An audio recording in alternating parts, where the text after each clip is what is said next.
Hello বন্ধুরা, তো ফিরে আসলাম আমার একটি নতুন ভিডিও নিয়ে। তো আজ আমি আপনাদের দেখাবো সিমেন্টের কালী ঠাকুর, লক্ষ্মীনারায়ণ এবং বিভিন্ন ঠাকুরের কাজ নিয়ে আজ আমি আপনাদের কাছে চলে এসেছি। তো এই ঠাকুরগুলি ছোট ছোট ভিডিও বা ছোট ছোট শর্ট ভিডিওর মাধ্যমে আমি আপনাদের দেখিয়েছি। তো সেই ঠাকুরগুলির আজ আমি নিয়ে এসেছি কমপ্লিট লুক। তো প্রথম থেকে আমি কীভাবে বানাই বা ছোট ছোট মুহূর্ত, সেই সব ভিডিওগুলো আমি আপনাদের কাছে নিয়ে এসেছি। তো অবশ্যই দেখুন, প্রথম থেকে আপনাদের খুবই ভালো লাগবে। আর এদিকে এই ছোট ছোট ঠাকুরগুলি রোদে শুকনো দেওয়া হয়েছে। তো ধীরে ধীরে সমস্ত কাজটি আমি আপনাদের দেখাবো। তো তার জন্য অবশ্যই ভিডিওটি দেখতে হবে। তো এই ভিডিওটি আমি দুটো পার্টে ভাগ করেছি, কারণ খুবই লং হয়ে গেলে খুব একটা ভালো হবে না, তাই জন্যে দুটো আমি ভিডিওতে ভাগ করে নিয়েছি। তো প্রথমে এই ভিডিওটি আমি আপনাদের কাছে নিয়ে এসেছি, তো পরের পার্টটি খুব শীঘ্রই আমি নিয়ে আসবো, খুবই তাড়াতাড়ি। এই একটি সিমেন্টের কৃষ্ণ ঠাকুর।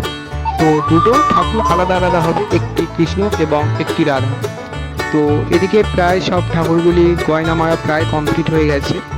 তো এখনো কিছু কিছু কাজ বাকি আছে, তো সেগুলি খুবই তাড়াতাড়ি হয়ে যাবে।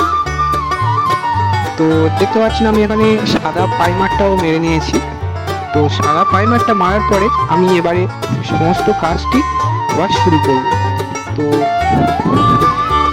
দেখতে পাচ্ছেন আমি এখানে লক্ষ্মীনারায়ণ এবং কালী ঠাকুরটি পাইমার মেরে নিয়েছি। তো তারপরে আমি রং খুবই তাড়াতাড়ি এবার শুরু করবো। তো দেখতে পাচ্ছি পুরো ফিনিশিং হয়ে গেছে, রং মারার পরে আরো সুন্দর ফিনিশিং দিচ্ছে। তো এই হচ্ছে কালী ঠাকুরটি, প্রায় রং চাপানো হয়ে গেছে। তো কিছু কিছু রং এখনো বাকি আছে, তো সেগুলো খুবই শিগগিরই চাপানো হবে রংগুলি। তো অবশ্যই পাশে থাকবেন, অবশ্যই শেয়ার করবেন এবং একটি লাইক এবং একটি কমেন্ট এবং অবশ্যই চ্যানেলটি সাবস্ক্রাইব করবেন।